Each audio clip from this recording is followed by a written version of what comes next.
Hello and welcome to the Guitar Hang Podcast. I'm your host, John Stancorp. Today's hang is with studio legend Michael Thompson. Michael is a true legend in the LA studio scene. His career as a session guitarist has left an indelible mark on the music industry. In this exclusive chat, we'll explore Michael's remarkable journey and his enduring passion that fuels his legendary career. Please make sure you hit the subscribe button below and ring the bell for notifications. And now, let's hang with Michael Thompson. Cool studio, get your guitar and yeah, there's like all my junk. It's a small room, but it's filled with all my stuff. All the stuff, man. It's all dialed, you know. Oh yeah, yeah. In fact, in the last couple of years, I've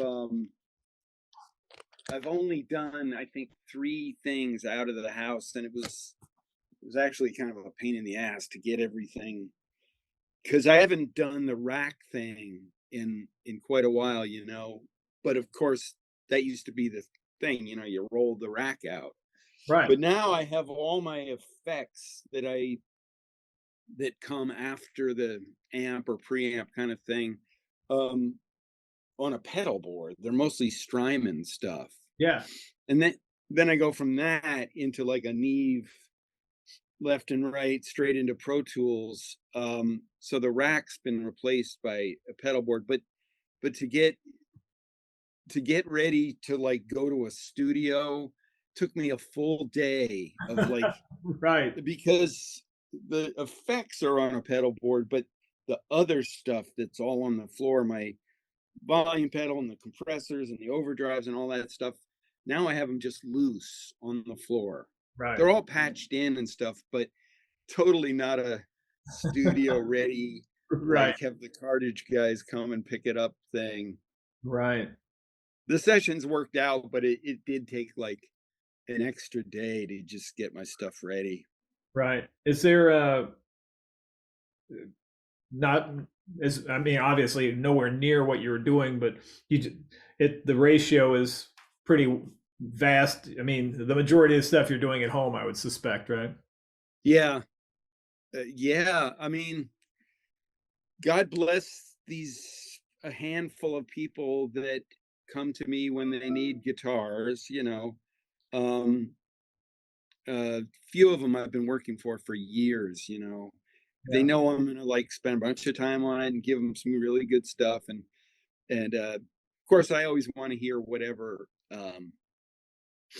input they have and whatever things. Yeah. But most of the time I hear "do your thing," you know, which is right. As a guitar player or as a musician that's getting kind of like where you have the responsibility of just trying to take the track to another level or make it great. It's nice to have worked up to that. And that just comes from like, you know, getting a track and like putting really the kind of stuff you'd put on your own album or something, which is how, I mean, I always kind of treated it like that. Like, even if the song's kind of not great or whatever, you got to look at it like, okay, if this is my song, what would I do? Right.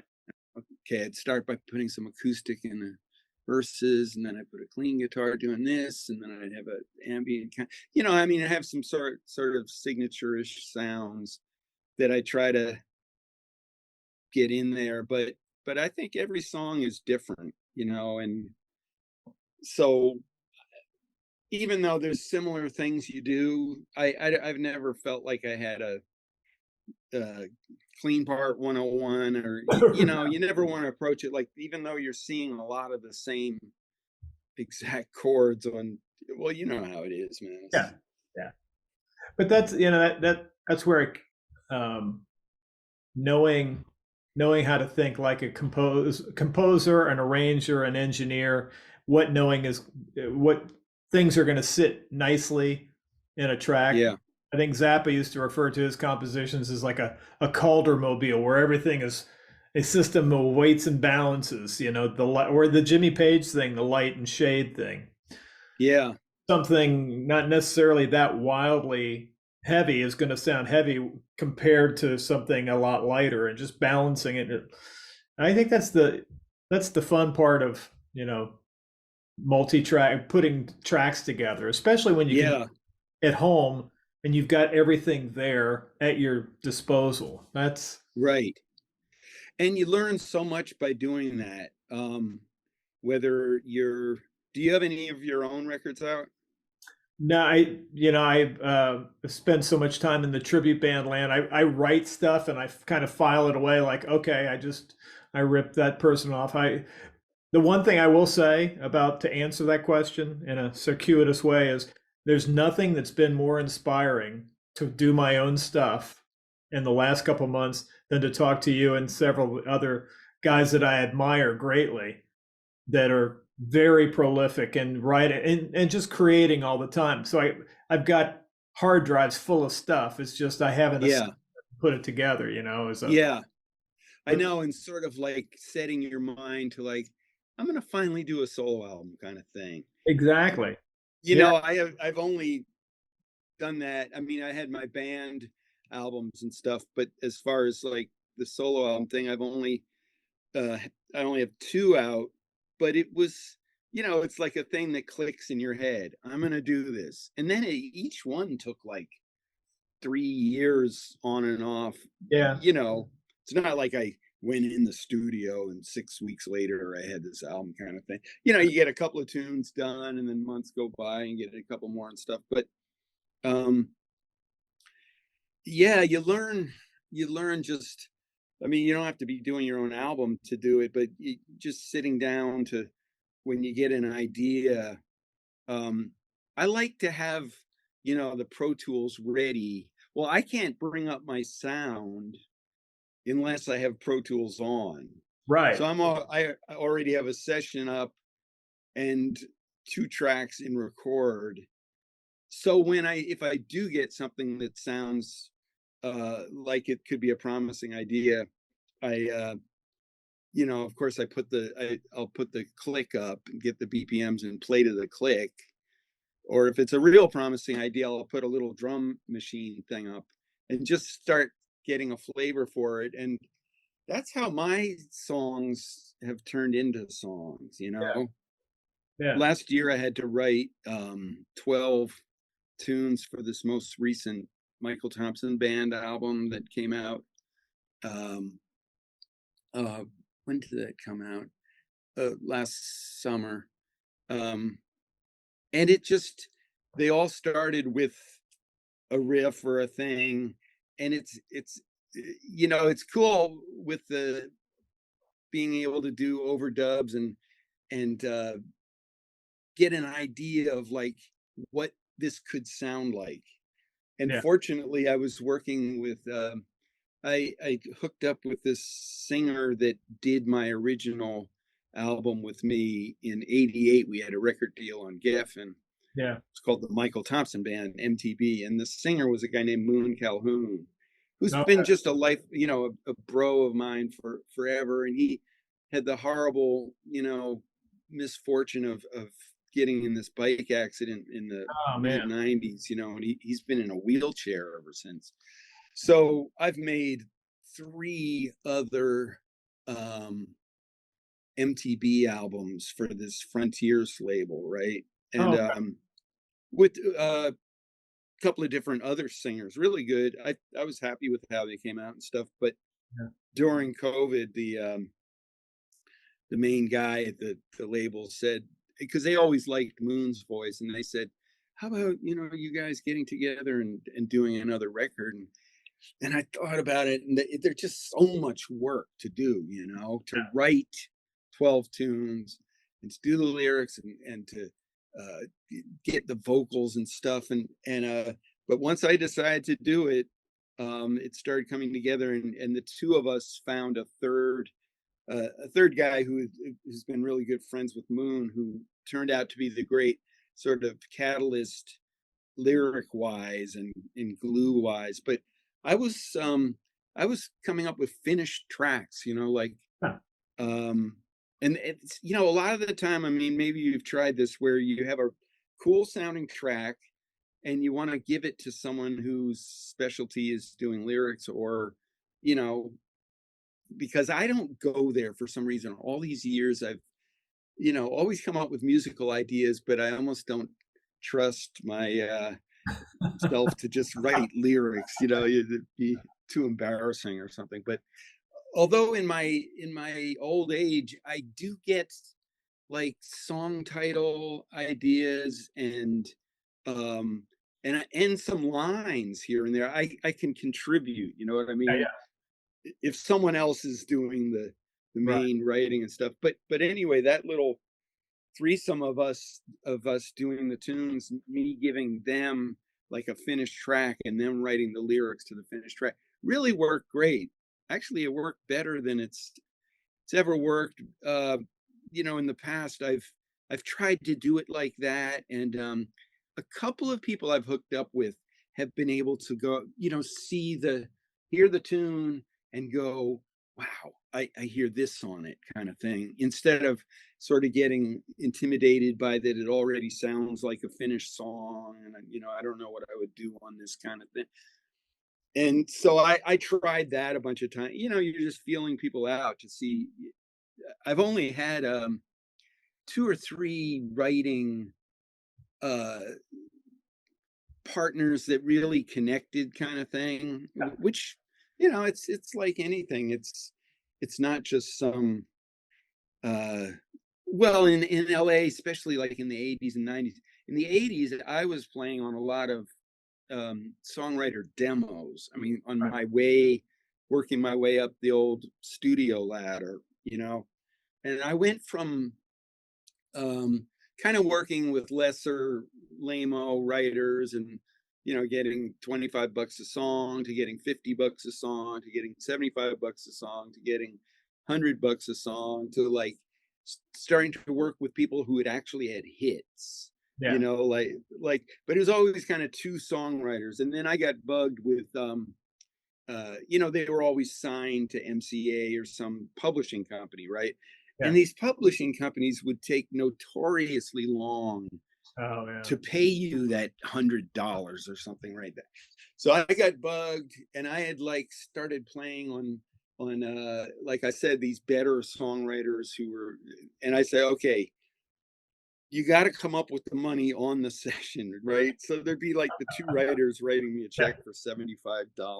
Yeah. Yeah. But I had my thing, that whole time in the 80s of like I say, working my way up the studio ladder. It was like I had a drive that was really like, I was always trying to better the thing, and I was trying to, be the guy that was by the phone when it rang to go do work with someone that's going to lead to something else. And that ended up working out well for me. There's no, I know a lot of people, I mean, I know I was like that. They want that sort of magic answer from, like, if back when I was going to Berklee, if I had been able to ask Larry Carlton, it's like, what's the secret? How do Yeah. you break in? That's right. And those guys, like in those interviews in Guitar Magazine or whatever, it always became real ambiguous there. It's like, how do you break in? They didn't tell me, it's like, what is the secret, and Right. Yeah. it's different for everyone, you know? Yeah. I get the sense that the talent has to be at a high level for everybody, but so much of it is your ability to get along with people. And Lee Sklar was talking about, when you go into a session, being a cheerleader for the tunes and for the artist, Yes. and being that energy in the room that, that you feel confident enough to tactfully say, make a suggestion on something, an intro for something, a bridge or whatever. And if Yeah. it's accepted, that's awesome. But the fact that you're in the mix of things and wanting to be involved rather than doing a take and sitting there with the cans off, just kind of sitting around, Yeah. not having any connection to it.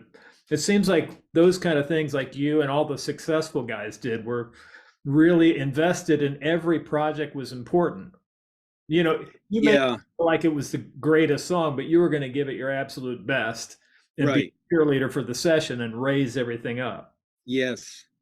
And the guys that were successful, I mean, like Lee and Nathan East is really like that too. He's got that big smile. He makes you feel like your tune is the best tune he ever played on, and it's not a phony thing. It's just a good vibe. It's just a good friendly thing. I sort of like, I would always have a good attitude, but I'd be trying to make the song Right. as good as I could. And so like if I had any, and it's not a fault or anything, but it's like, if you could say anything about me, I'd be like wanting to try, you know, ideas they weren't even thinking they wanted and stuff like that, because Right. I was wanting to make that much of a mark where I not only came in and gave my guitar part, but I like really tried to make the tune cool, or tried to like put my stamp on it and stuff. And I got to say 99 times out of 100 that works. People are like, whoa, we never expected, that. And that's the only way you're going to leave them with like, we love you. We got to have you, We've got to have one. Yeah, right. Yeah, and then when I think, people, being safe or polite is, you could cut some gigs like that, or a lot of gigs maybe, but you're not going to get noticed in a way that's going to further anything. But the thing Lee was saying, it's like I've been on so many sessions with him that it's just, I mean, first of all, people are really like jazzed that they got Lee, and he's got such a, you know, an image that the world knows what he looks like. And then yeah, when he does make a suggestion, it's just a real good, like solid, why don't we try this? And he's done it a million times on a million records, so, but he's never overbearing with it at all. right. He'll just make a little suggestion and stuff too. But there's some other players that, a really top bass player, good friend of mine. I'm not going to say his name because he had always played great and played on a lot of records, but did not project that he was into the thing. You'd end up with a great bass part, but he brought his laptop, and during the breaks, he was on that checking the, stock market and stuff like that. And that like, Yeah. that rubs off. It doesn't, people don't hate it because they ended up with a good part, but it just doesn't fill you with like, wow, man, he really dug my stuff or anything like that. And I mean, that's a blanket statement. The guy's amazing, but yeah, the other way works better. It's like, and I also found that people by and large want to be led, they want not, that's why you got to ride, that line of confidence, but not overconfidence. Like, you don't walk in like, hey, I'm the shit, check this out, kind of thing. But like you do, you plug in, you start playing the tune, and you come up with an idea and you start working it. And most of the time people are just sitting back letting you do your thing. And I always had that sort of thing going on where I would come up with some sort of little concept that I was going to do for the tune and stuff. But, you meet all types. But I tell you, it got easier, not easier in the sense of like, no sessions are easy or hard. It's like, it's getting the job done. But once I had played on some hits, it was so great, especially because it took me the better part of the 80s to like break in, as it were, and when I say break in, it wasn't like one day I was nobody and the next day I was getting top session. It's like every year it got better, and I would get a real record, what I would consider a real record, which would be like with an artist on a label, and someone would get me on this session and stuff. And so I was sort of like, on the, not the, and then a lot of I was getting a lot of work. You go in and do like an album for a Mexican artist or something, and I remember doing a lot of those that, it'd be like a tracking thing with drums and bass and everything, and lot of the time they'd be trying to get like 10 songs in a day. Right. And I would do that, Yeah. and it was, and you'd be glad for it and stuff. But when you think about it, it's like that's just music by the pound. Then Right. then as I did get up to the upper levels where the sessions were all legit 3-hour union dates, you started looking at a song much more like a 3-hour date, Right. Yeah. which is what it was, and most of the sessions like that I did with David Foster or Babyface or something like that were a 3-hour session. Right. At the end of the 3 hours, you there's a guitar part, and of course a lot of them were like 6-hour sessions too. That Yeah. some tunes took, you'd work on for 6 hours. Yeah. And here in my studio, I mean, people don't see how much time I'm putting into the tune, but since I have the luxury of, doing acoustic guitars today and then the clean guitars tomorrow, and then the third day, maybe doing some ambient stuff and then doing a little mix and sending them their tracks, that's like spread out over 3 days Right. instead of, it could be all in a 3-hour session, but especially the attention to detail that I do. Like I'm working on this song right now that it's for this group called Los Temerarios. We wouldn't know who these guys were. I know because I've been doing records for them for years. They're like huge in Mexico. Yeah. It's two brothers, and they've just been. My son married a Mexican woman, and she couldn't believe that I played on their record. That kind of thing. Like it's her Right. father's favorite band. Like, Yeah. really, the Los Temerarios. I just know them from being in the studio and stuff. Yeah. But I it's yeah, I think I started out to say that this tune I'm working on, they had this really good arranger, keyboard player, this guy Robbie Buchanan, do it, and then Okay. he sends me his tracks, and so I've been doing the acoustic guitar, and it's like, I think I was going to say that the attention to detail that you can do when you're sitting in your own studio. Whereas if I was out in the room at a big studio doing acoustic guitars, I might not do anywhere near as much punching in. Yeah. I mean, this tune I've been doing, and a lot of them, capos, tuning the high E down to D sharp for one chord, and punching in all these sections and punch. I mean, I may get 2 bars, but to get a good clean chord on that third bar, I'll punch in for it. Yeah. And then I learned how to do the little editing thing where you can make, the chords go into each other real, like without any kind of gaps and stuff like that. So I can put together, an acoustic guitar part that makes me sound like Dean Parks. Yeah. Yeah. It's and then like to get inside, I can solo the piano and the moves that piano players make, figuring out where that's best on guitar. To me, that's a whole big, it ends up sounding great because you're right with the piano, Right. But for me to sit down at a session and do that, I did Right. a number of sessions over the years with Dean Parks, and he's kind of like the master of that. And I've been awed at how he, like on the tracking of a tune, like not punching in, he'll have the right, he'll have gotten inversions that work, and he'll be able to play the tune down great without, punch ins and all that stuff. But I think whatever it takes to get it down Yeah. on tape is what you do.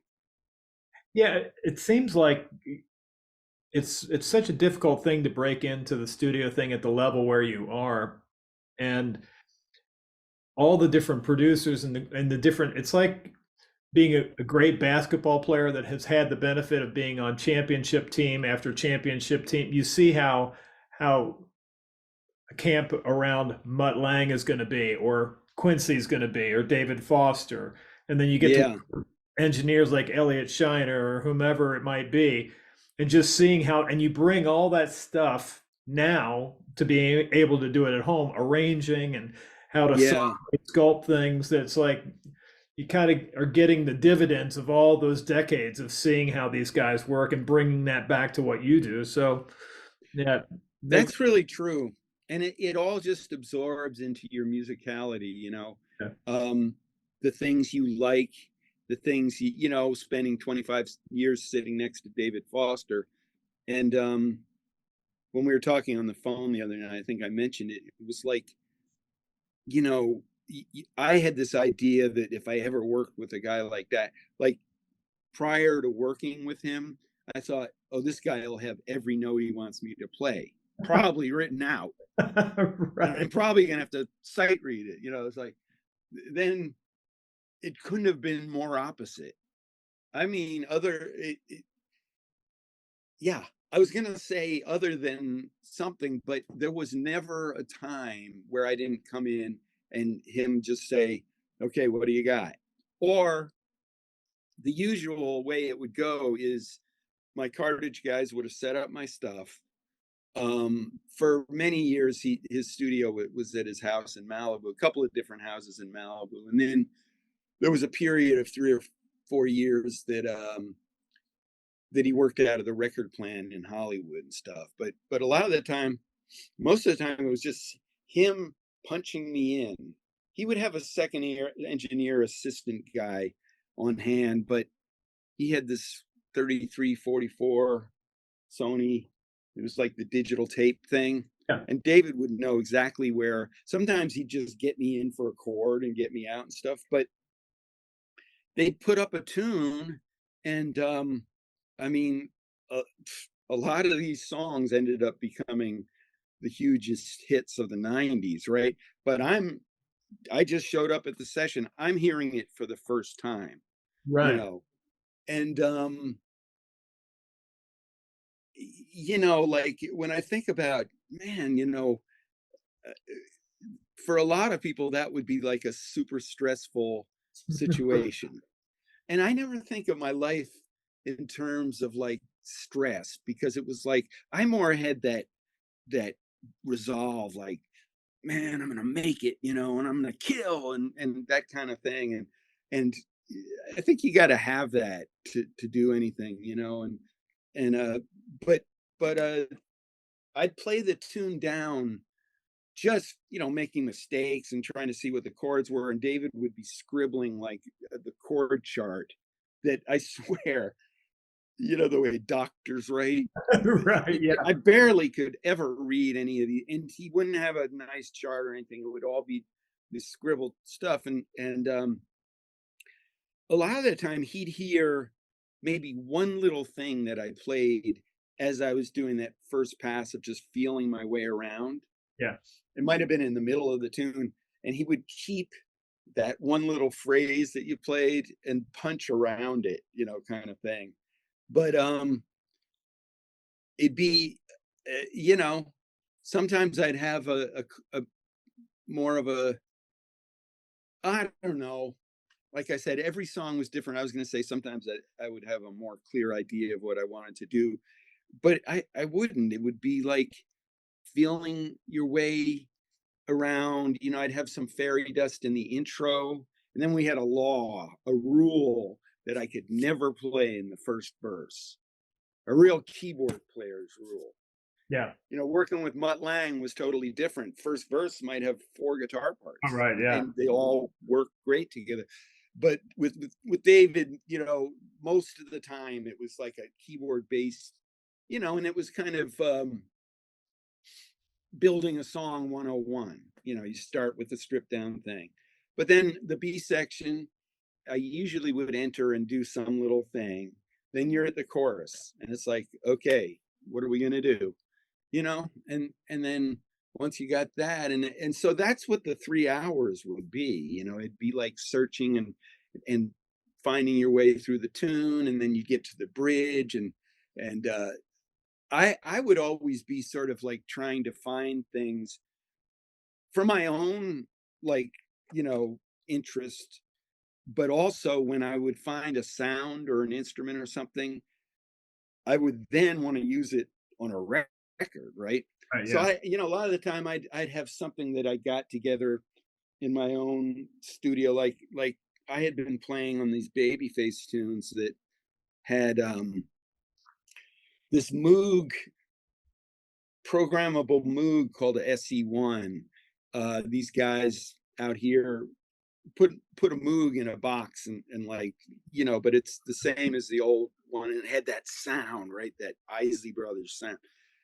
And I was doing a tune called Every Time I Close My Eyes. Every Time I Close My Eyes. And he had like two mono Moog lines going through it. And I said, man, what is that? And he showed me and stuff. And after the session, I went to West LA Music and bought the SE1 and the Roland pickup Oh yeah. and the Roland box that converted it. Yeah. And I was in the game. I would run it through my guitar rig with the delays and stuff, and even out into my amp. Not really for anything other than it just sounded different than when a keyboard player played it. Right. And like David loved that. You know, we ended up using, like, if there's like Josh Groban songs and different tunes that you hear a Moog like in the intro, and that's me, you know, Oh, on the wow. guitar synth thing. But you know, I'd find a sound like that, or like the baritone. I got a Jerry Jones baritone, and it was like the early '90s, and man, he loved that sound. Although he always screwed it up and called it the tenor. They You call have a it tenor guitar tenor guitar. instead of the baritone guitar, You and break out like a tenor banjo, like a yeah, but you know, but uh, so, and a lot of the time, like he would want to end up with two tracks, you know, stereo, left and right. And so instead of putting like the baritone on a separate track and putting things on different tracks, I would just punch in. And so we'd get to the bridge and I'd do like a down, down, down, or whatever on the baritone. And so my guitar track would become the baritone track. And yeah. then for the out chorus or whatever, I'd go back to my strat part or whatever. But but at the end of the tune, he could just go bam, you know, push up those two tracks, and Yeah. everything he needed for the record was there. And that was another thing I got from him. It was like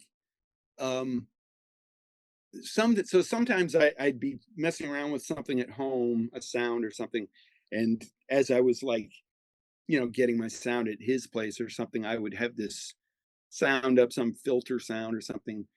And sometimes he'd say, we got to figure out where we can use that in this song. Yeah. But other times he'd say, man, that's a cool sound, but I'd never use it on this record.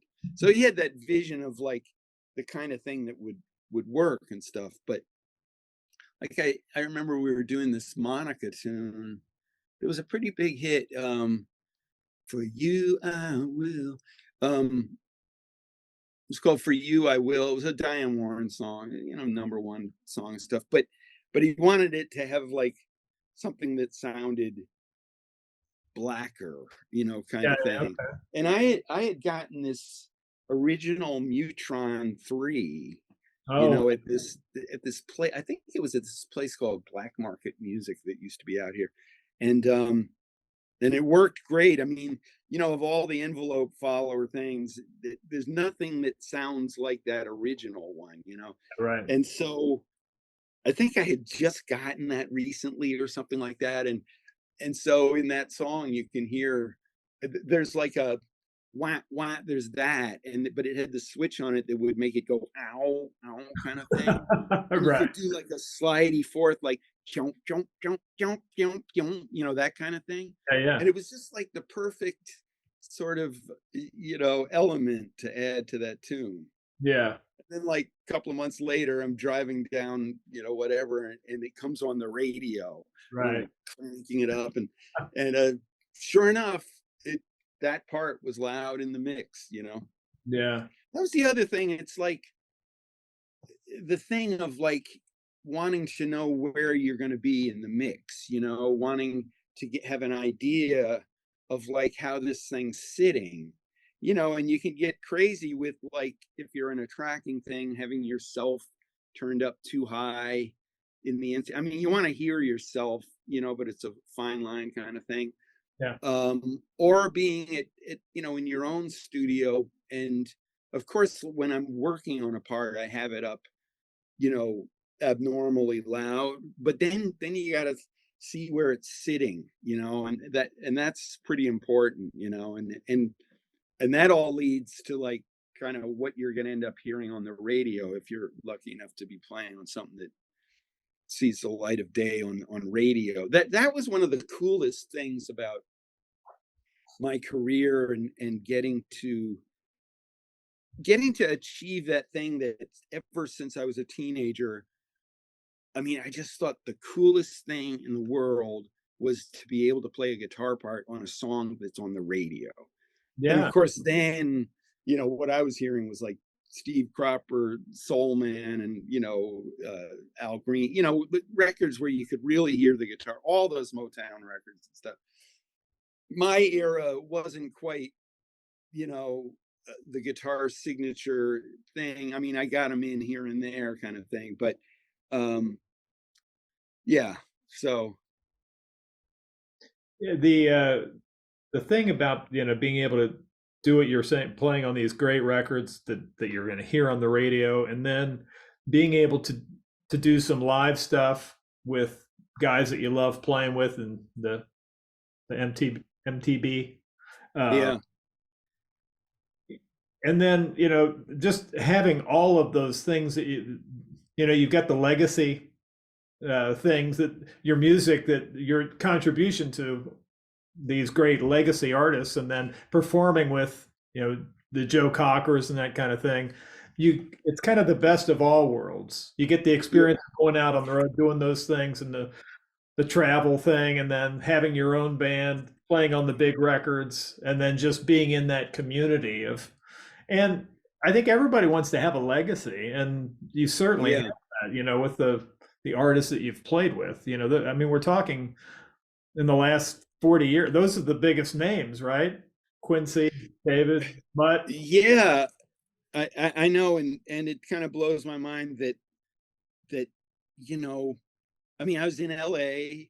Those were the people that were working. And when you've achieved, when you've gotten to that point where it's not, can we get Dan Huff or Mike Landau? All of a sudden, it's like we want that guy because he played on that David Foster hit, and where it kind of moved to, and Dan moved back to Nashville. That was like a major. Um, I love him for it. In 1990, Dan had Giant, Yeah. uh, and he moved back to Nashville. He had been out here 5 years, and I tell you, it was impossible. Like if someone's using Dan Huff, they're not going to go, who else is out there? Right, that's right. Who else can we get? And you know what? When I hated the system, when I was like trying to break in and trying to work my way into them trying me on something.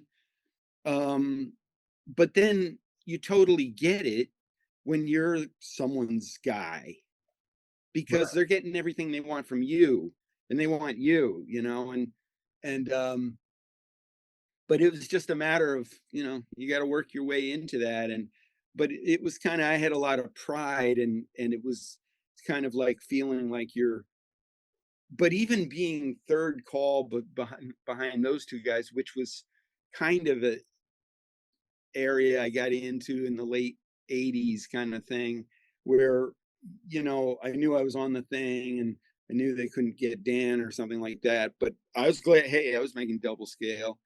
And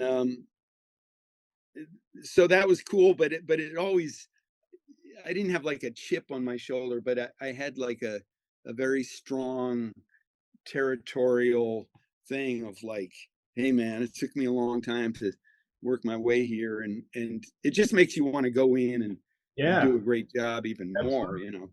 Yeah, Yeah. I mean, it's not unlike that, and in sports, my favorite team is the Cowboys, which is not a popular thing, but we lose somebody, one of our great cornerbacks like Trayvon Diggs, and then this new guy, Deron Bland, takes his place, and he would have been the second, third go-to guy, and then Yeah. the shot, man, he wants to take advantage of that opportunity once he gets it, and that's Yeah.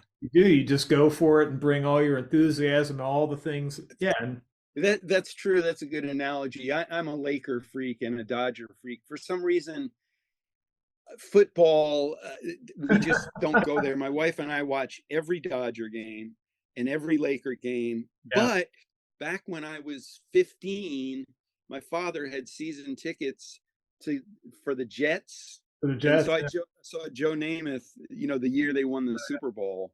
Yeah, We'd yeah. be sitting in the freezing cold in Shea Stadium with this blanket, my brother and me and my father. And I remember my father be going, he's going to throw the bomb. He's going to throw the bomb.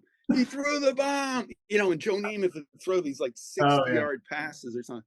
So that was pretty great. But I know what you're saying because we've got some young guys on the Lakers now, and they've had a chance to step up and get out there, and Yeah, getting that chance to show what you can do is yeah, that's hard. That's the hardest thing about any profession or anything. It's like you can be great and your friends can think you're great and all this stuff, but until you're sitting there with a track up and your guitar in your hands and like, what are you going to bring to this? What are you going to add to this? It's all kind of like just hype and talk and yeah, hoping. exactly. Yeah, it's like it seemed to me like the reason I was so enamored with you guys is that seemed like the special forces branch of music. It's like you call in the top guys, like these SWAT guys or these guys that are gonna, metaphorically rappel down in ropes with the gear on, and it's important Yeah. when you hear stories about like the high pressure gigs, like Quincy calling Luke and saying, "Hey, man, Eddie and Don Landy just cut the 2-inch tape for Beat It. You guys have to save the day." And I then know that whole story. I love those stories just because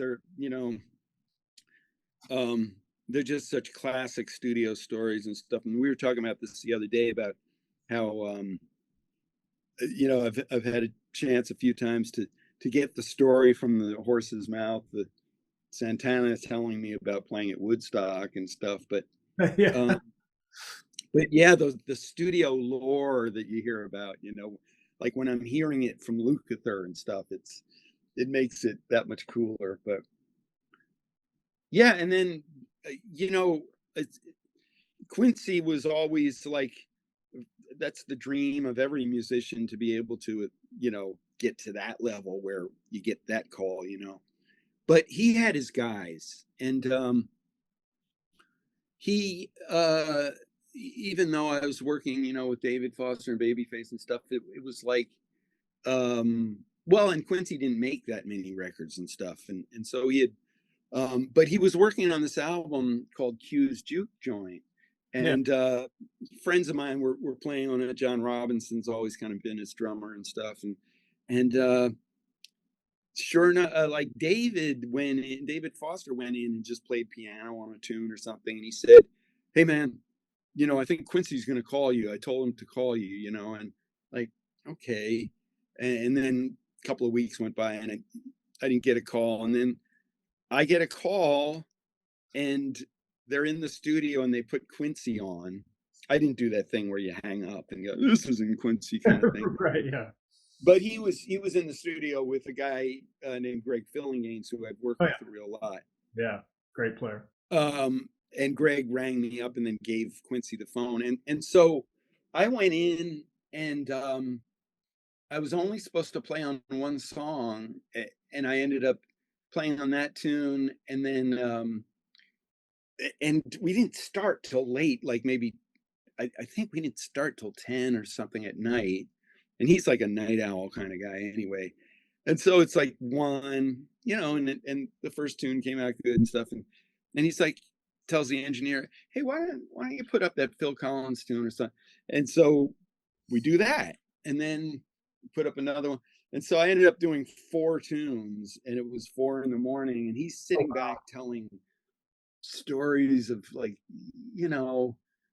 I mean, I think he dug that I went to Berklee, because he went to Berklee in the 50s when it wasn't even called Berklee. It was called the Strasbourg or something like that. But so that was my Quincy night. I had this great Quincy night, and I took a little, like, 8-bar clean solo on this one, on this song called Is It Love That We're Missing? And he's from the school of, like, if you're a soloist, that makes you a special guest. Right. So he had an artist, they wanted me to send a picture, so I sent this picture, and he had an artist do this great drawing of me, and then he sent this plaque over with I'm looking at it now, with like the CD cover, the tune that I played on with the credits, and then this great drawing. And then Michael, you're the best. Thanks for your genius. Q. I mean, you can't buy that. So I didn't need to do anything else with them. I had the greatest Quincy night. I ended up doing a couple of gigs with him after that, like one in Atlanta where he sat up at the front of the stage and we play a tune. Then he'd like talk to the audience, and then we play another tune, that kind of thing and stuff. But it was just it was that that thing of like, pinch me, man. I'm here with Quincy Jones, and we're just talking like old friends, and he's digging what I'm doing, and to get to experience that. I never got blasé about any of it. To me, it was a thrill, and would always be. And I'm just so thankful that there was a great, healthy record business to be part of, to break into, that just doesn't go on anymore, Yeah. That kind of thing. And man, I wanted to ask you about the tribute thing, the Pink Floyd thing. Yeah. They run that like a total full-on concert thing with semis and the whole nine, right? We don't have semis, but we have there's 14 of us. It's my project. I put it together back in 2008, and it's been quite a journey, all these years.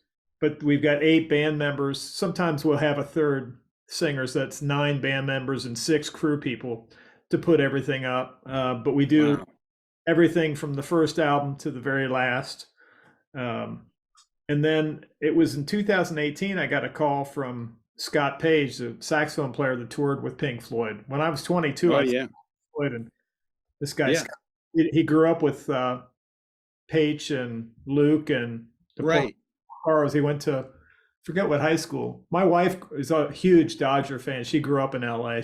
She'll have to remind me what the high school was. But he said, hey, man, I got your name. I forget where he got my name, but I need somebody that can sing the Roger Waters and David Gilmour stuff and play guitar. We're doing this immersive video thing inside this dome in downtown LA called the Wiz Dome. Available. And I was like, yeah, okay. And then, like you say, months go by, you don't hear anything. Then he calls me and said, hey, are you available next week? It was even less than a week. We're playing a premiere thing or a debut thing at the Peppermint Club in West Hollywood. I was like, all right. So I showed up, and it was the drummer from Jane's Addiction, Stephen Perkins, the bass player from Fishbone, Norwood Fisher, and then the guitar player from Kid Rock. So it was a wild mix of players. Yeah. we got together and kind of, they wanted to just kind of jam on the tunes, which I was more in the world of learning the stuff, really. They Yeah, were kind of loose with things, which was fine. And then right. we're doing every month, we were doing this a weekend thing. And it was a lot of fun. I got to meet some really cool people. And for me, the first thing I wanted to do, well, because I'm a guy that grew up in Cincinnati, and I lived in Dallas for a while, but I'd never been to LA. And to me, LA was the greatest. It was to me the epicenter of all the great stuff. All my favorite players, including yourself, lived there. First thing I did was I saw where Frank Zappa's house was in Laurel Canyon. then I went to Wow. then I went to Norm's just to meet Norm and all that kind of stuff. And then I got Yeah. to meet some folks there. But yeah, I would go there once. Did you ever actually live out here? No, like I said, my wife grew up in Reseda, but she most recently lived in Long Beach, and her family was friends with Vin Scully, so they had season tickets to the Dodgers games, and they went to Lake. Wow. She's an LA Oh. girl, so. But anyway, So did you ever have like that I'm gonna move to LA thing going on in your head? the one thing, do you know many guys that grew up in the Midwest by any chance? A few, like Michigan and Yeah. Well, like the Bissonette brothers yeah. were Detroit. I'm probably painting with too broad a brush, but for me, I always had this limiting belief, like that, man, I can do what I do, but LA is something. It just seemed like it was too big a insurmountable thing, because I actually started really late in life, Michael. I started playing guitar when I was 21, which is Wow. somebody to try to make a career in. I wouldn't advise starting at 21. Not a good. Right. You want to start in your teens, but I really, Yeah. I'm 58 now, and that's all I've averaged, many hours on my instrument and teaching and all that. Yeah. I would have loved to have done that at some point. Yeah. Forget who that guy is. Top drummer / keyboard player in Nashville. Didn't start playing till he was 20. Damn, I forget his name. But just a top guy and as good on keys as he was on drums, Yeah. But yeah, I mean I got a guitar when I was 9, and it was a few years of just dicking around trying to play a little Beatle riff or something like that. But then fortunately I started taking lessons when I was 12. And more for the music theory thing. This guy was really into hammering out that thing. So I didn't grow up being like a dumb rocker kind of thing. I actually knew quite a bit about music theory. So when I started going to Berklee, I was kind of ahead of the game on that. Yeah. But in my case, well, the year I went there, that early 70s thing, early mid 70s, it was just 100% a jazz school. And I was wanting to be a jazz guitar player. I mean, what I'm good at is pop music, rock, funk, R&B. I love a lot of jazz, I mean, I still have this one Joe Pass album on my, I was telling you about that bike ride I do every day, and Pat Martino and, George Benson. The first couple of guys that I loved are still the guys I love. And of course, Pat Metheny, and I got to, study with him at Berklee a little bit and stuff. But as far as me setting all that I was good at aside and trying to become a good jazz guitar player was very frustrating and very like I ended up going back to what I was good at.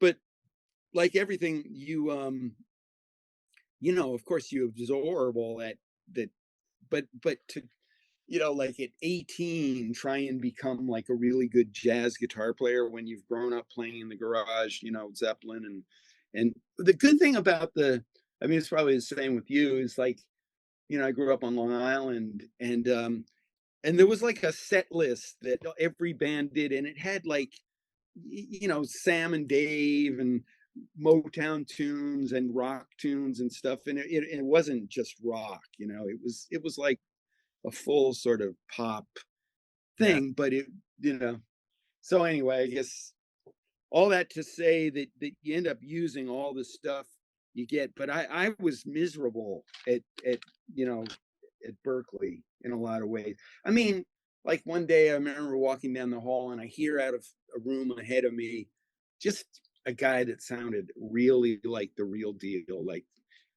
this guy, I gotta fucking see who this is, It was Mike Stern, and then like the very first day at Berklee, there was a little concert that was going to be going on at 4:00 in room 1A or whatever. So I get to 1A, see this guitar player playing with this band.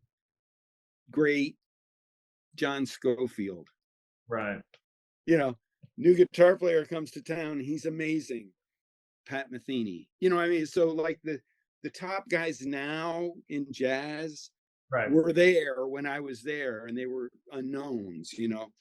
And so like when you're going, geez, that's what I'm up against, and then as far as like reading, I think I was telling you this the other day, same thing. I was like going down the hall and I saw like a couple of people standing in the doorway of this one room. I'm like, what's going on in there? And so I looked in there and I see the back of this guy's head, and he's got like this chart of just single notes, and he's just reading it down like at tempo, like with a click or something.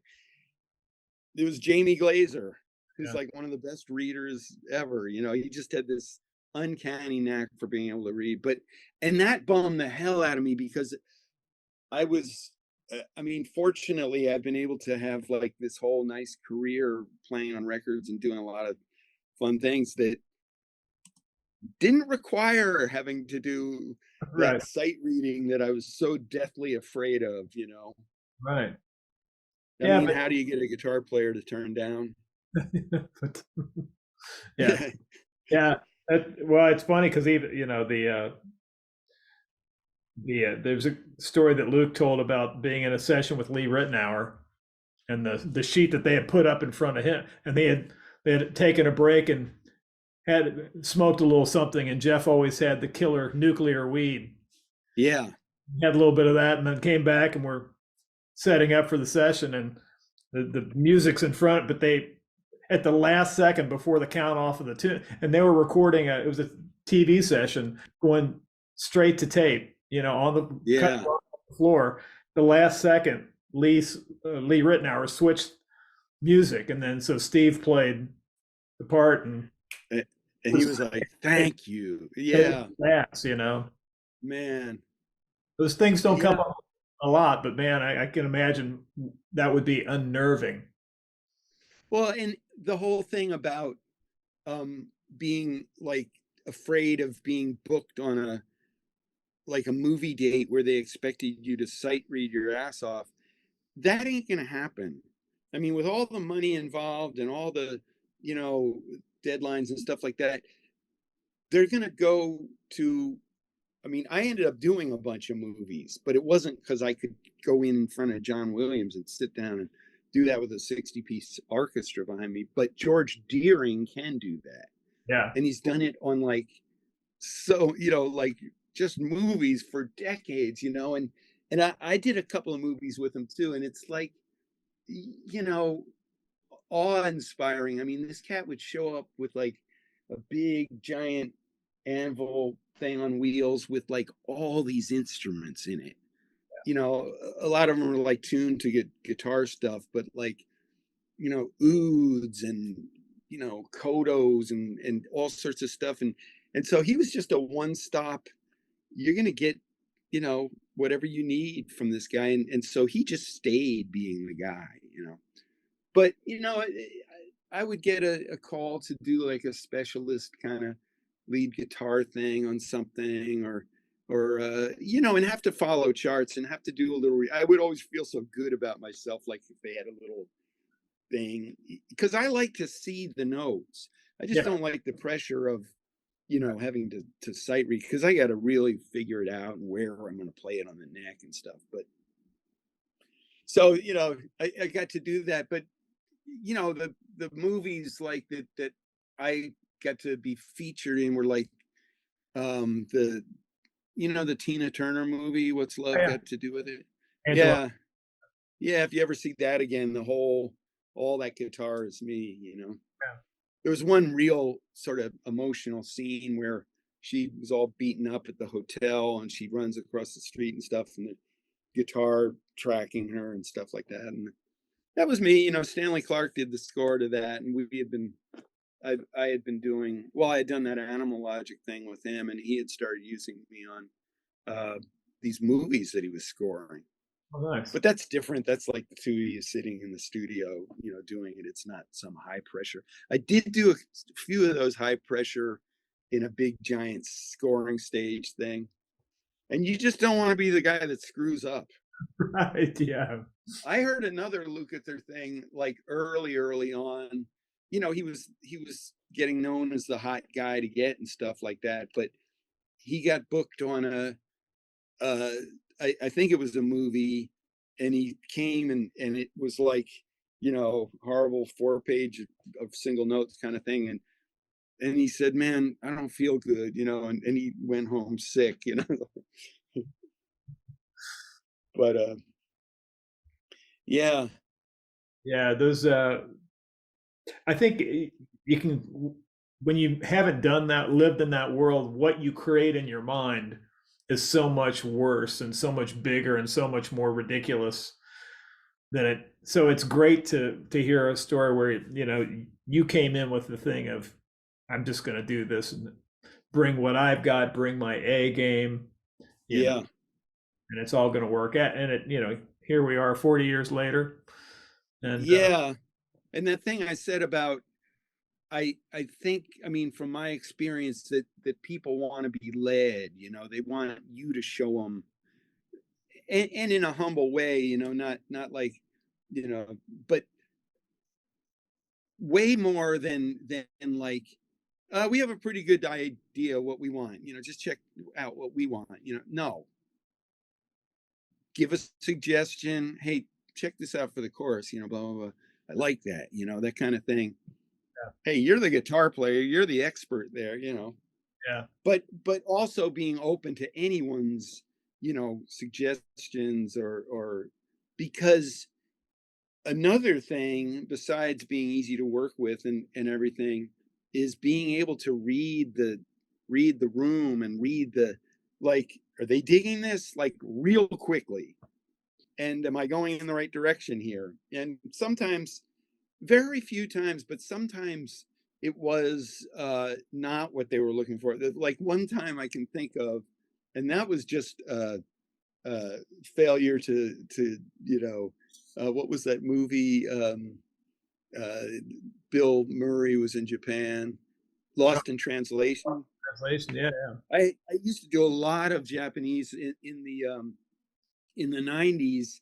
The Japanese work projects where they came here and they wanted to use the A players was like 40% of my work.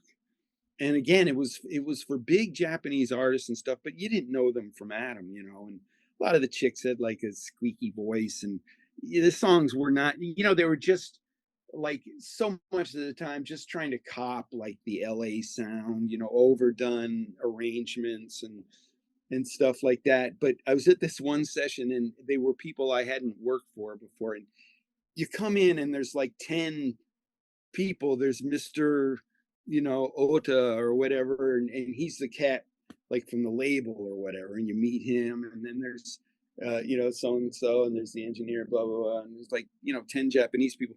Then there's the translator, you know, which I gotta say, you know, like a bunch of times the translator barely spoke any better, you know, English than they did, you know. And so like the maybe it was might have been the first tune or something like that. She's saying they want a cutting part, cutting. And I'm like, okay, cutting, that sounds like little distorted eighth notes, like you know, kind of thing. So I like dial that sound up and I'm like doing eighth note. And she's like, no, cutting. and like, you know, Mr. Ota's saying, no, cutting, you know, and it's like, fuck, I'm the only one in the room that doesn't know what cutting means. It's like the total opposite. It's like Paul Jackson funk muted. Yeah. Okay. It's the funk muted clean thing. Yeah. So all you out there, that's what cutting means. That's the cutting means. The popcorn, you know, kind of syncopate. Yeah, I mean, everyone has a name for it. Yeah, But yeah. I hadn't heard that one before. Ever since I've known what they meant. Yeah. Well, I mean, I've heard that the touring experience, going over and playing at the Blue Note over there and all those places, and Mr. Udo, the late Mr. Udo, Oh yeah. passed recently, right? You know, I didn't know him. I met him, but Nathan East, who I was playing with on a lot of the set dates over there, went way back with him and stuff. And I met him like backstage at one thing. No, I didn't know him. I knew he was like a legendary cat, you know. Yeah. But though in recent years, those gigs I did with Nathan East were really fun. We'd go over and play like the Blue Note in Tokyo or the Billboard, and then go to Nagoya or what's that other? Anyway, we do like 3 cities, and then we did like China, you know, 5 cities, and went to Indonesia and so we, you know, oh, and Korea a bunch, you know, because the other guitar player is a guy named Jack Lee, who also books tours, you know, and he was like the first person to bring foreplay to you know, Korea and a bunch of other artists and stuff. And I tell you, man, a great cat and cool, like jazz bow kind of guy, but he sounds exactly like Pat Metheny. That's his thing. Jack Lee, if you ever check him out.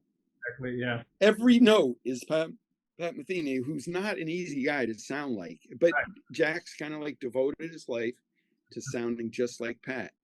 So it was like on the Nathan gig, you know, instead of having 2 guitar players that both were into the same stuff and kind of sound the same, Yeah. it was like having Pat Metheny, and you know, it's like I'd do a solo, a rock kind of solo, and then he'd do one that sounded really different, you know.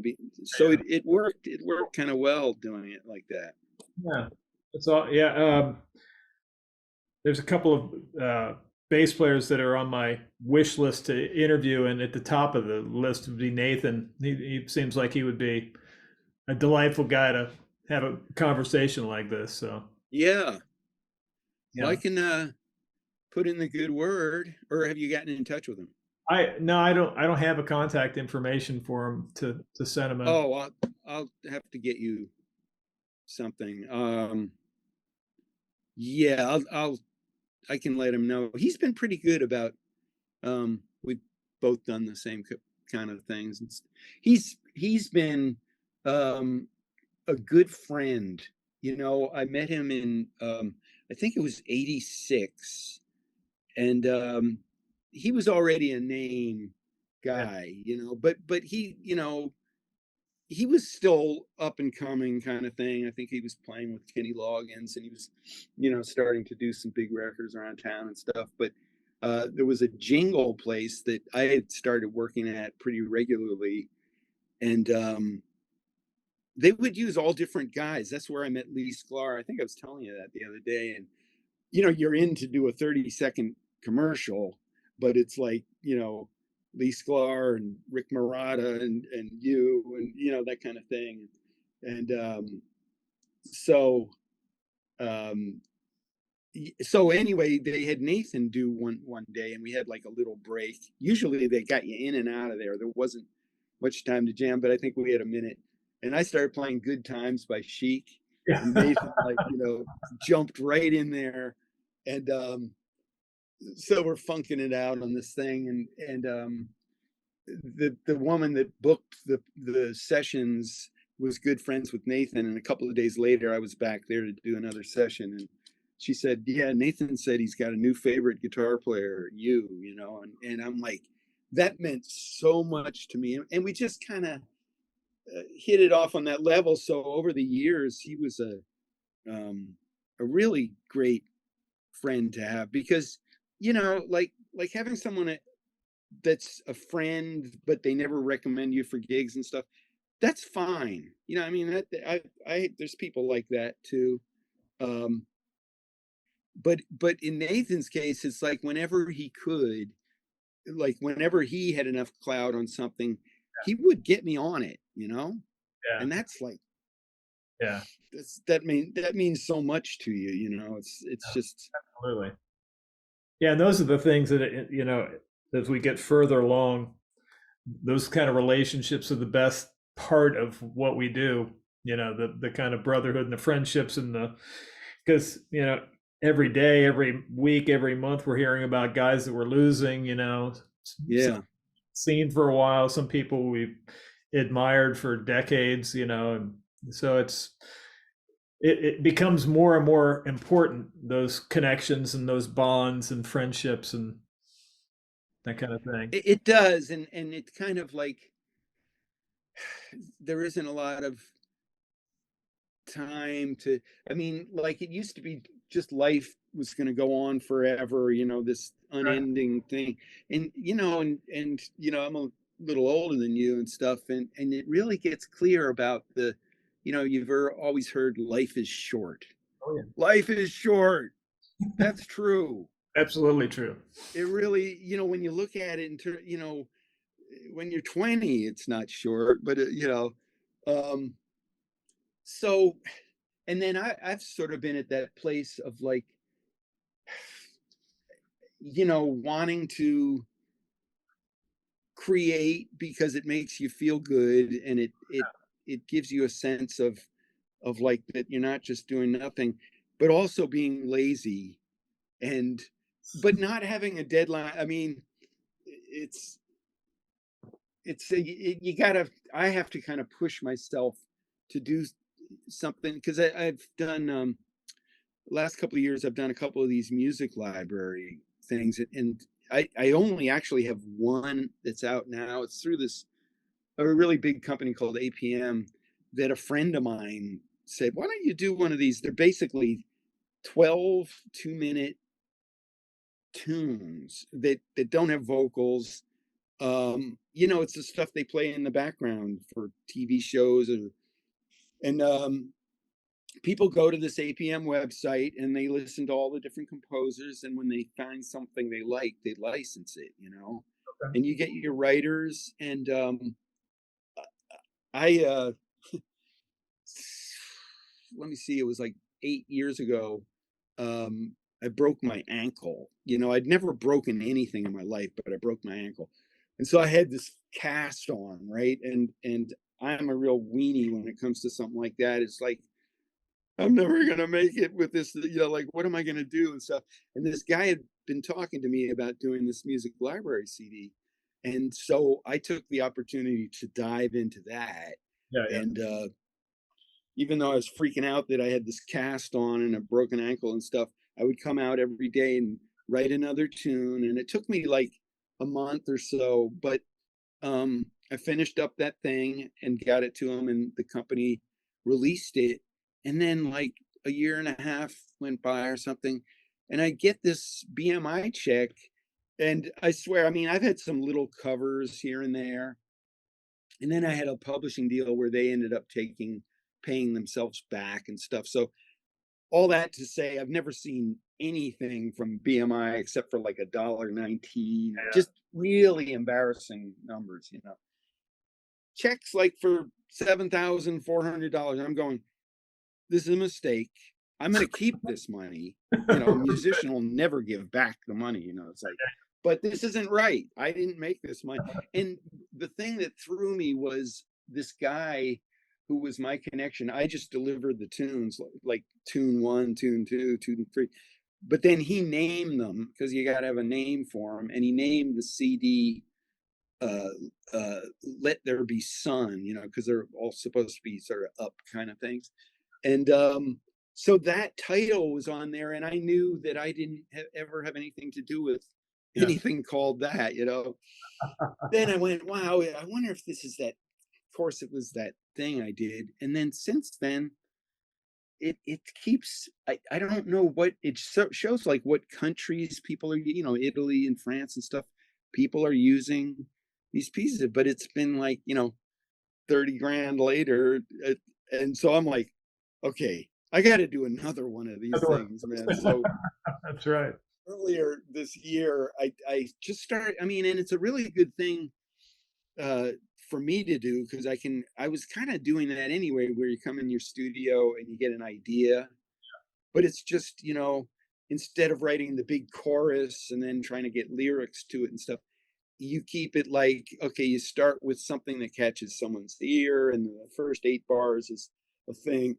And then they want you, like, every 8 bars to add in some little thing. And then you might have a breakdown. And then it's 2 minutes. They take a while, but they're kind of fun for me to do, because and then I just end up playing all the instruments, bass and acoustic and all this stuff. And yeah, so it's not something I hate doing. When I first started hearing what other people were doing in that world, that music library thing, the guy sent some examples of, well, these have been used a lot, and I'm hearing it, and it's like sounding so generic, and like, no, I don't want to do that. I don't want my music experience to be writing this, real safe kind of. So anyway, that was very encouraging. Yeah, absolutely. That was, I'm actually thinking in terms of, okay, there's the 2 now, and so I got to start putting some together, That's just so I can say I did something. Yeah. No, but it is really cool that people can just use your music for whatever. I would like to find out what they're, because you could use it behind a jingle or a TV thing or just anything. Yeah. But yeah, I have to check that out. That's a nice way to have some, mailbox money, and yeah, it's beautiful. Which like I said, the songs that I've written have been co-writes and been, almost some near misses. I had a couple of, like, almost, big ones and stuff, but to actually be able to make some money, like get a BMI check, that's something. Yeah, that's really nice. And there's a thing called the Special Payments Fund, which is also really cool. It's for movies, movies and TV stuff. And over the years, I've, like, they give you a list of all the shit you played on, and I have like 4 pages of stuff I've played on. And so it pays, like, every year, like that Tina Turner movie or something. Yeah. Like the year it came out, it probably paid, $11,000 or something, like, to me.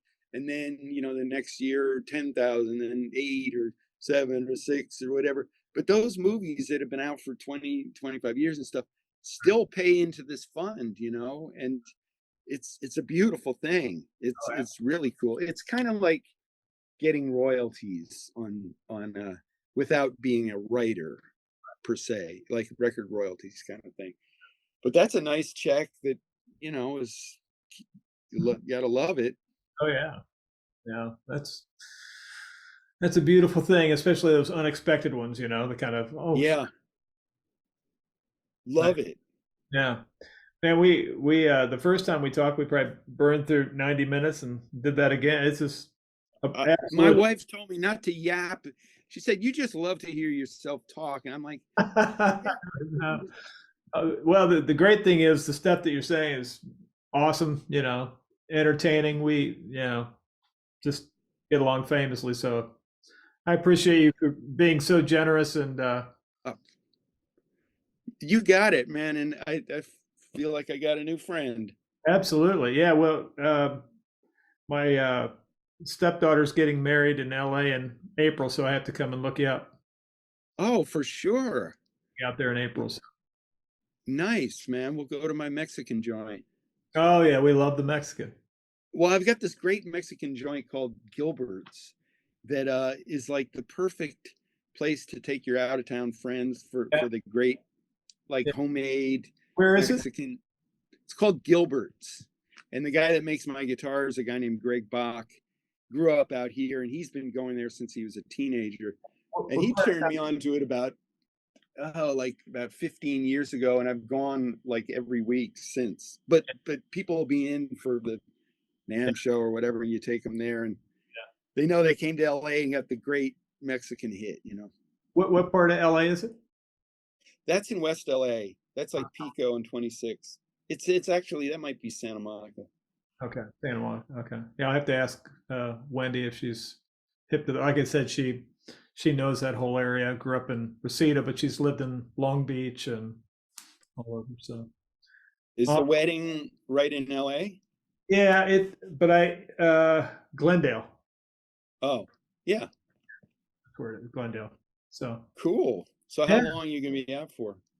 Probably 4 or 5 days would be my guess. So sounds good. I probably won't make the NAMM show this January because we have a show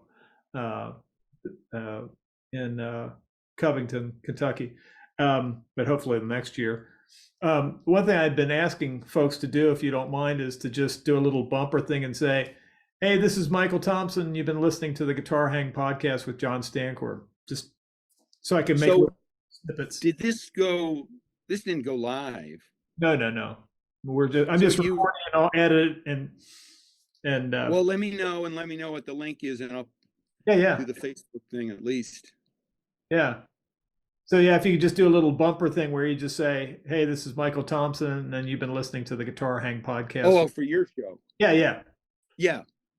Okay, just right. Yeah, whenever you want. Okay. Hi, this is Michael Thompson, and you've been listening to the Guitar Hang podcast with. Wait, see, I screwed it up already. I stink at voiceovers. That's all right. John Stoddard. Stancorb. Stancorb. Stancorb. I knew a John Stoddard that was a songwriter. Stancorb. Okay. Yeah, there you go. Hi, this is Michael Thompson. You've been listening to the Guitar Hang podcast with John Stancorb, my new best friend. Awesome. Killer. Yeah, if you would have told Stancorb. If you would have told the 30-year-old me that Michael Thompson would one say my new best friend, I'd be like, holy shit. Oh man. Michael Thompson, because don't you know who I think I am?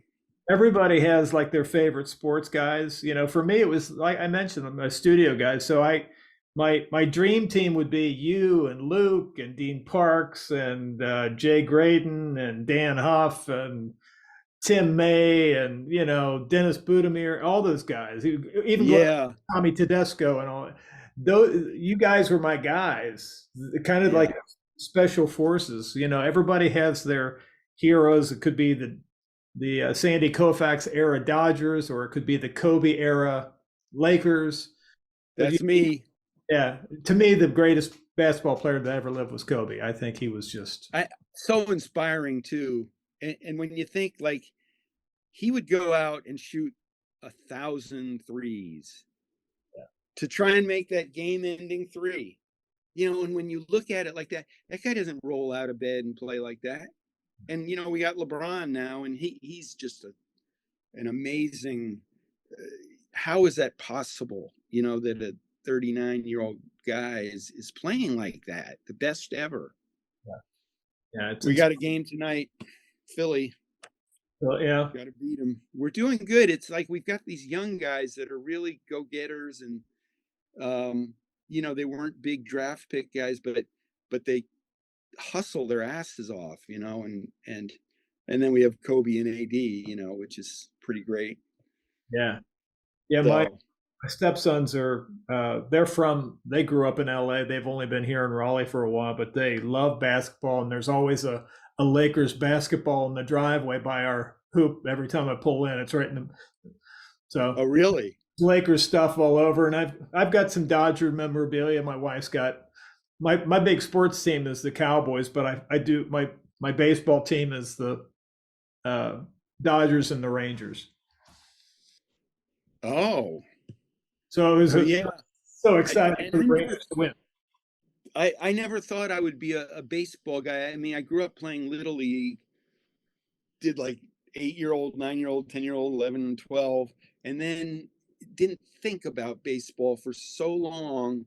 And then my son was a Dodger freak, and he was really good at baseball.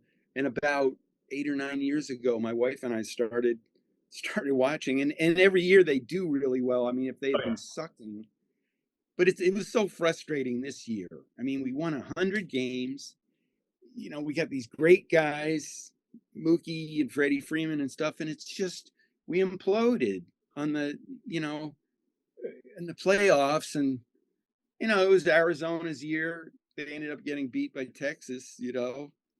Yeah, we had Corey Seager. And oh yeah, that guy. It's funny how these guys have gone to other teams, and you gotta let them go because they all can get the big bucks and stuff. But it's amazing the people we had, that have gone to other teams. And it's like that with the Lakers too. It's like now those guys are stars on those teams, And the football thing. I noticed in the paper that the Rams beat someone the other day, and it said still in the hunt for the wild card race. Oh, and I thought it was over for the. Yeah, I didn't know that. Yeah. I forget. Was it? Does Nashville have a team or Tennessee Titans? Yeah, I forget who it was, but it was like 37-12 or something like that. It was a good win. Yeah. But awesome, man. Thank you so much. Yeah. Well, I won't take any more of your time. Man, we could go on and on. My wife's in the other room. I'm gonna tell her all about Oscars. What's it called? Mexican place. Oh, Gilbert's. Gilbert's. Yeah. Okay. And it's in what part of LA? Santa Monica. 26th and Pico. West LA, Santa Monica. Hold on a second. Hey, sweetie. Have you been to Gilbert's Mexican restaurant in Santa Monica? No. She has. Oh, cool.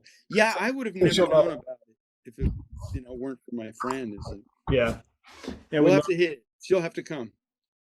Awesome. Yeah, she knows all how to get around. So I've been out there.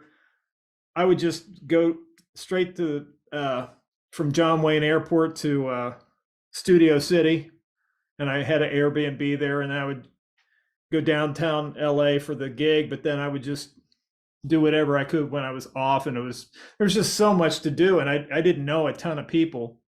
But like I said, when you grow up in the Midwest, you're just enamored with everything LA. I would never guess my wife would be from LA because I just admired, and that was Mecca. Yeah, me too. I used to sit out. I mean, I grew up on Long Island, and I'd sit out on the front steps of the school with my friend just bullshitting about how I was going to move to LA. And I think I even wanted to be a studio guy. It's like, yeah, and you did it. Just from what I read in Guitar Player magazine. Oh yeah. Well, you did it, man, and pretty fucking awesome. All right. So you said in April you're going to be doing a show out here? No, we just have the wedding. Oh, we haven't. Oh, you got the wedding. Yeah, so we you're haven't not doing any. No, we had the furthest west we've been, I think, is Chicago. We're based in Cincinnati, but we've done 15 states.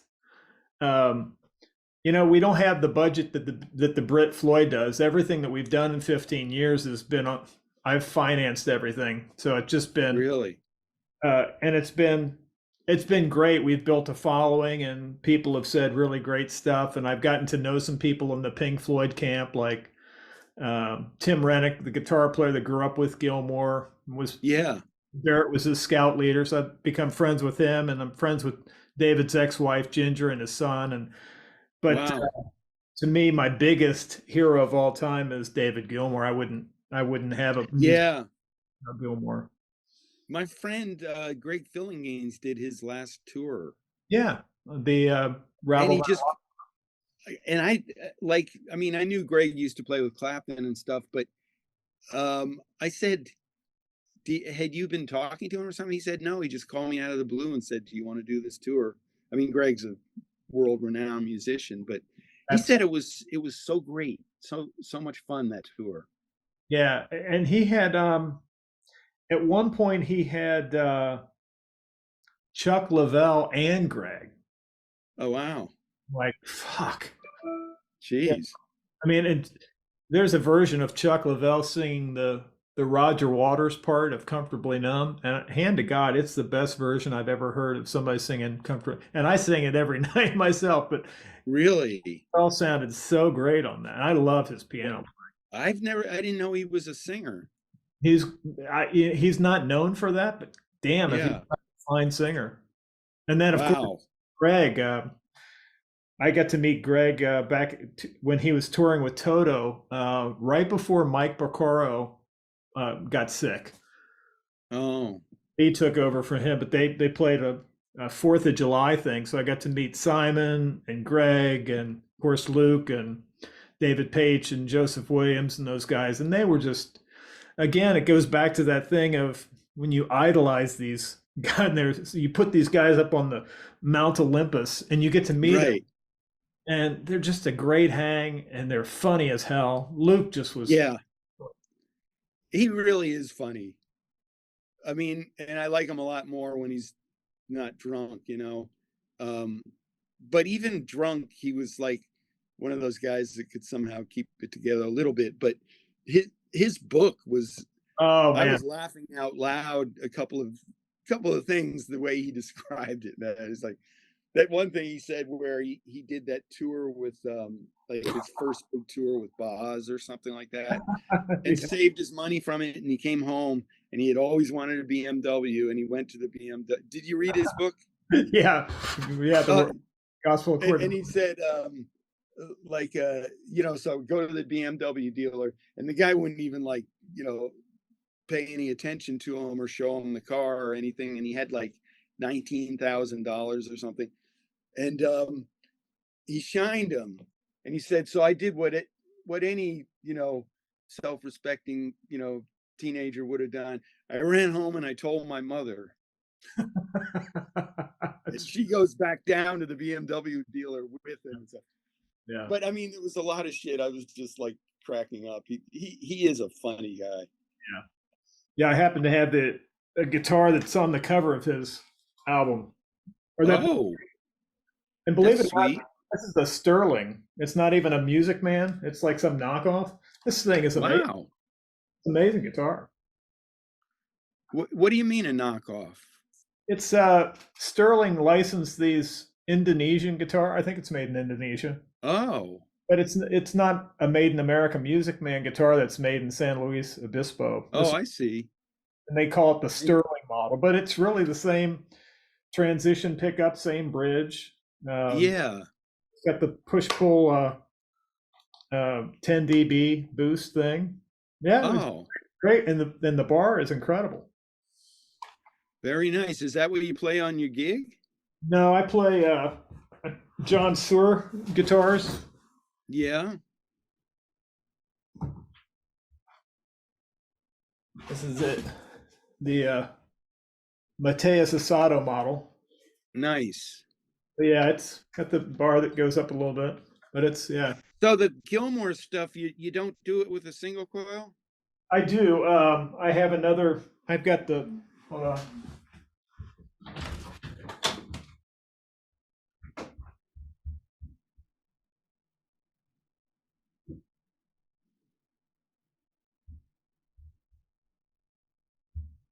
Most of the time I'm using this. Oh, wow. What is that? Is that his own model? Yeah. He doesn't have a model, does he? He does. Yeah, it's a David Gilmour model. Oh. It's got specially wound pickups, which I don't know anything, honestly, Michael, about pickup design or winds or any of that stuff. Are they sort of hotter? They're medium. I don't think they're like close to like maybe an Alnico 2, maybe. Something like that. So when you're soloing on your back pickup, yeah, is it I guess as long as you're playing, you're not dealing with a lot of noise, right? No, Because my he went to those EMGs for live, didn't he? yeah, and I've got a red Strat that's got EMGs. It's got the I've got two single coils, but then I have a humbucker EMG in the red guitar. Yeah. And again, I don't know exactly what they what model they are or anything, but Right. this 56 lap steel I got back in Wow. 2008 was the impetus for me to do. I had been playing in a Steely Dan tribute band with a bunch of guys that were hardcore theater jazz guys that were always so busy, and we could never schedule gigs. And, Yeah. and we did a gig in called Steely Dan Fest where we had all these Steely Dan fans come out, and Bernard Purdy came out, and he played on a few of the tunes. But after that gig, I was like, man, I really want to. This tribute band thing was really taking off, and it's one Yeah. of those things where if you're struggling trying to write songs or get into original projects and this, that, and the other thing, the tribute band was a way of, it was a financially viable thing if you could put something together that was really good and musical and Yeah. A to C. The only thing that I didn't take into account was that I was going to have to put together a huge show with Yeah. screen, and I had Oh, to, I edit all of our screen films, so I had to learn how to edit film on wow. here and do all the screen films and work with lighting programmers and special effects. And then my rig grew and grew over time. But it's a full blown Pink Floyd show, and it's really Yeah, satisfying. you picked like the most elaborate Yeah, thing this side of like Kiss or something like that, you know. yeah, They're probably more elaborate than Kiss. yeah. You're trying to recreate 50 years of Gilmore's tone, so there's things that you have to take it. Like if you're going to do echoes, you have to have a wah wah pedal wired in reverse to get that seagull sound on echoes. Really? Plus, I bought who John Petrucci of Dream Theater, that guy. Yeah. I bought two of his Axe Effects twos that I'm running all the time based effects because there's a shit ton of double delay things. Yeah. So all that has to be timed out because it has to match the clicks. So the programming for a rig like that, and I couldn't Wow. tap dance on the floor anymore. So all of my presets are changed by the computer that's driving our projector and the click track. Wow. But That's everything, a lot you had to absorb and get yeah, together. it's a 15-year process, but it feels more Wow. like theater than it does a rock band because you've got cues in your ears the whole night, plus a click the whole night, and I can back it down. I've got a little iPad that I can. Everybody's got their individual mix. I can bring the click down or bring it up, and Wow. But you're the one at the center of it that's kind of the Wizard of Oz. yeah, and I'm singing all. We have two other guys that sing harmony parts, and then we have two or three vocalists. So it's a big full sound, but I have to sing all the David and the Roger stuff, plus play all the lead stuff, and we have a second rhythm guitar player that plays some leads. Yeah. That's a Man, that's that's a lot. I remember when he detailed what he played through for Comfortably Numb years ago, like in a guitar player or one of those magazines. And I don't know if I'm remembering correctly, but it was like a lot of shit that he went through, like a heavy metal pedal yeah. into a boogie head, but just as an overdrive, into like that preamp thing, into a power amp. It was like a bunch of stuff. And I'm like, how did, and for such a beautiful, pure sound, because I had a heavy metal pedal, it's like, wait a second, and then you're going into a boogie and stuff. But I mean, that guy's just a sound connoisseur. Yeah, there's something about when you're I've got the old WEM cabinets that have the Fane Yeah. speakers. So I've got two 412 cabinets plus those heads. But when you're standing on stage, feeling that and feeling the air and just the enveloped in that sound, that's a hard thing to get from a quad cortex, Right. So you've got the Axe effects dialed up pretty much to give you all that, what time-based stuff, but then I'm using a ton of analog pedals up on top. All my dirt pedals are analog, and I've got these. There's a guy in Nashville that modifies those Boss GE7 EQ pedals. Right, the XTS guy. Yeah, the XTS. That's it. XTS guy. I forgot the guy's name, but I've got those running in front of the tube drivers, so I can dial those in and kind of shape those. But I'm doing a lot of tone stacking with fuzz pedal in front of the BK Butler tube driver for certain things. Yeah.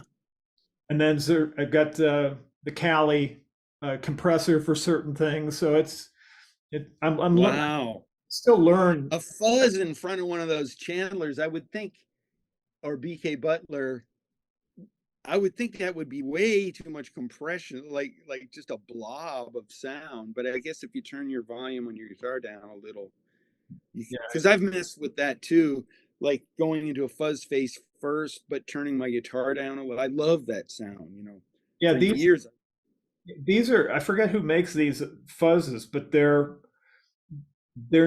really robust and throaty without being fizzy and really. But I have to take a picture of I can't think of the name. Yeah, send me the thing when you get. When I got the pedals, they came in this beautiful wooden box with a clasp, and I opened it, and there was a velvet bag, and I pulled the bag. I was like, "Holy shit, this guy these pedals are really going over the deep end to kind of feed our fetish, of pedals and that kind of stuff." And then after you go into these preamps and pedals and stuff, do you end up at the, what does Gilmour have, like a Alembic preamp? What is it? It's an Alembic preamp that came out of an old like kind of like a preamp that you get from a Twin or something. Right, but solid state. So yeah. So it's just a super clean signal, and then does that go into a high watt, or does that go into power? Yeah. The guy that's my guitar tech took that Alembic thing and built a circuit in a box. In fact, I think I've got one here, maybe. No shit.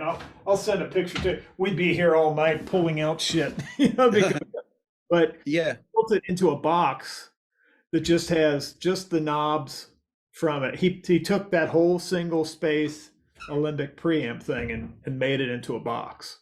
Yeah, that's one of the last things that everything hits. And then what's after that? The Axe effects. Yeah. He's got a John. Well, it's actually mine. A John Petrucci Mark II C+ that has MIDI capabilities, and I've got a Sewer Badger, and then two of the Hiwatts. Yeah, and I've got the Hiwatts that's driving the rotary speaker thing, and that's so cool. That's a big sound you're describing.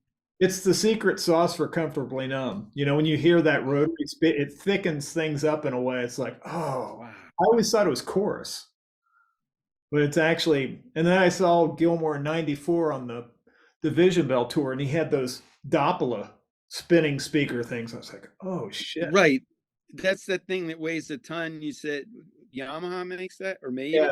Yeah, RA200. Yeah, I think in the mid '70s they were making solid state amps and these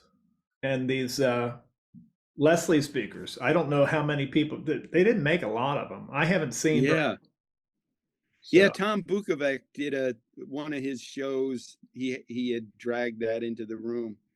Yeah, and it looked heavy as hell. It sounded really cool. Yeah, it is. In fact, mine went down a couple of years ago, and I just happened to find a guy that repaired those things, and he knew all about it, and he had it fixed. It was a simple fix, but getting that thing over to the, it took a couple guys to get it into a car Well, it Oh, had to be like an SUV. It was ridiculous. I'm like, why?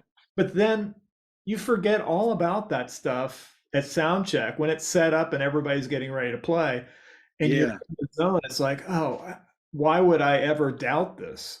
But then Wow. when it's load out and it's raining and it's sleeting, and and your Yeah. whole crew and yourself, because I'm still part of we're not at the point where I can just jump on the bus Right. and that's it. I know the feeling. So those are the That's moments I'm going, what am I thinking? right. And there's no way to sort of shortcut that sound. I mean, if you want that, you got to have that big boy. Yeah, and the guy that does all of our marketing stuff, and all of our every poster is different and it looks very much like the Pink Floyd stuff, and he's way into it. And his day job, he works for Sony Music doing all their legacy artists, like email blasts about these box sets and things. So he's had to interface with the guys in Pink Floyd, like the management of Oh, Pink Floyd, when they roll out these new box sets. oh, Way into it, and hit from his perspective is he's like, John, if you go in to buy a ticket to see Kiss or you wouldn't want to see a guy playing Ace Frehley stepping on a quad cortex. You want to see that, even if it's faux Marshalls, not real Marsh. right. See that look, or if it's Yeah, if it's Santana, you want to see that boogie amp, and you want to see right. there's certain totems that you want to see. Exactly. And sadly, this is the price that I have to pay for doing the Yeah. But you said you found two of them, two of the. two of those Leslies. I've got one of those, and I've got two of the WEMs, and Oh, then the big rack thing, and yeah, and then my lap steel, and I've got a separate pedal board for the lap steel and all that stuff. So it's wow. fortunately It's a we've got lot. set up now where everything's color coded. My guitar tech labeled everything, and he's a former military guy. He was in the Air Force. So every cable, and I was just talking to Mason Marangella today about Yeah. his advice on, he said, he was telling the people that will be listening, stop using solderless cables. Like if you want your tone to suck, use solderless cables. So, but anyway, having said all that, the guy that does all my work sat there and for days just soldering every point to point. Everything is military grade in this thing and Wow. bulletproof. The only thing that we had a That's, preamp tube go out once, hmm. but other than that, that's natural, right? Wow. Well, I'll be looking for you in a rig rundown soon.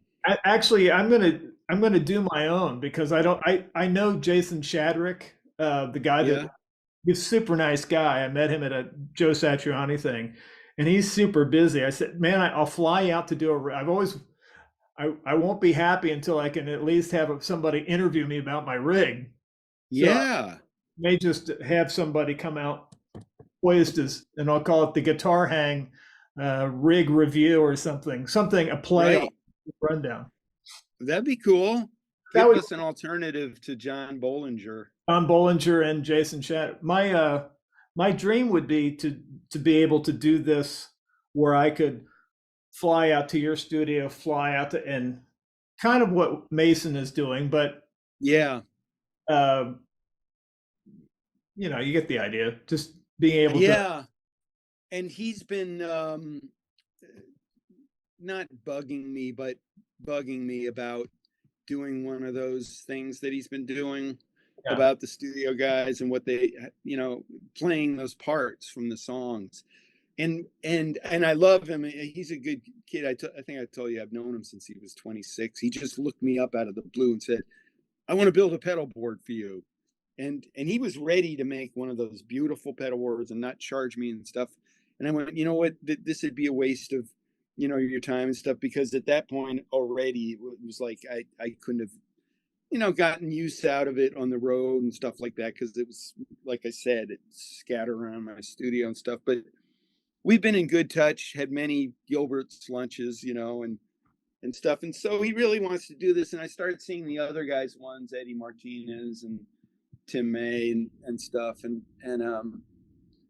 I thought if we do it right, it could be really good.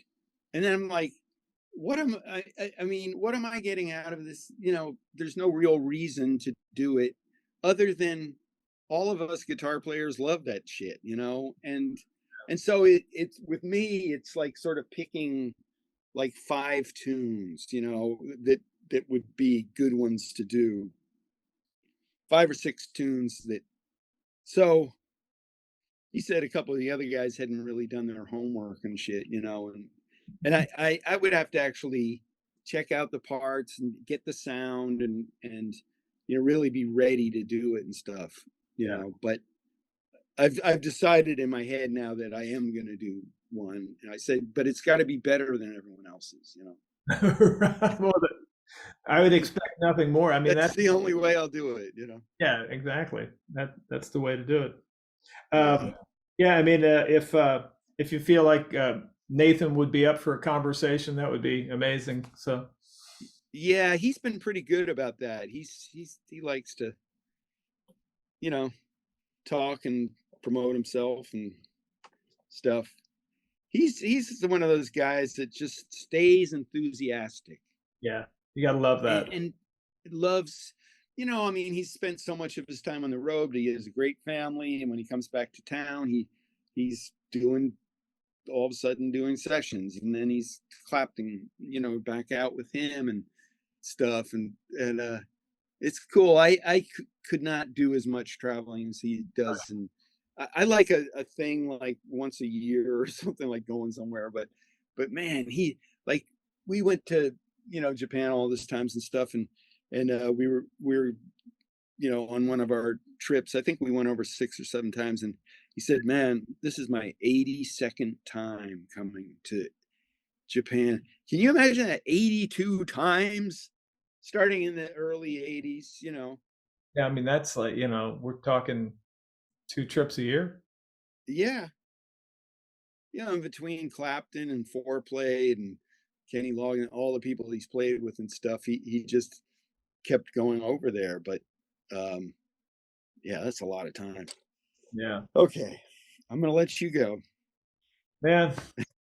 Good one, man. Thanks, brother. I appreciate it. All right, thanks. All right. Thank you for tuning in to the Guitar Hang Podcast, interviews with noteworthy guitar players from around the world. Go ahead and hit the subscribe button and ring the bell for notifications to stay updated on our latest episodes.